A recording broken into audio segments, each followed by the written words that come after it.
August 10వ తేదీన దర్శిపట్నంలో నిర్వహించనున్న నిరుద్యోగ ర్యాలీని జయప్రదం చేయాలని దర్శి ఎమ్మెల్యే ప్రకాశం జిల్లా వైఎస్ఆర్సీపీ అధ్యక్షులు డాక్టర్ బూచేపల్లి శివప్రసాద్ రెడ్డి పిలుపునిచ్చారు. అందరికీ నమస్కారం.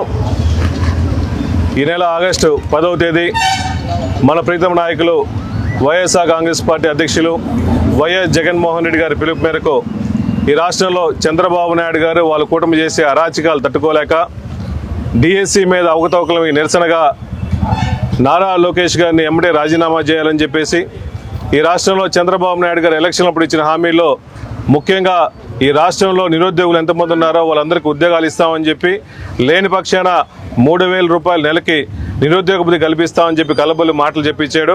అది ఎమ్మడే తీర్చాలని చెప్పి వైఎస్ఆర్ కాంగ్రెస్ పార్టీని డిమాండ్ చేస్తూ అదేవిధంగా ఈ రాష్ట్రంలో బకాయిలు ఉన్న స్కాలర్షిప్లు మొత్తం సుమారుగా 7,500 కోట్ల రూపాయల బకాయిలు ఎమ్మడే రిలీజ్ చేయాలని చెప్పేసి నిరసన ర్యాలీ చేయబోతున్నాము. దర్శి కాన్స్టిట్యున్సీలో దర్శి వైఎస్ఆర్ కాంగ్రెస్ పార్టీ ఆఫీస్ నుంచి గడియార స్తంభం వరకు ఉదయాన్నే 10 గంటల నుంచి ర్యాలీ జరిగింది. కాబట్టి విద్యార్థులు, నిరుద్యోగులు, వైఎస్ఆర్సీపీ కార్యకర్తలందరూ వచ్చి ఈ ర్యాలీని జయప్రదం చేయవలసిందిగా కోరుకుంటున్నాం.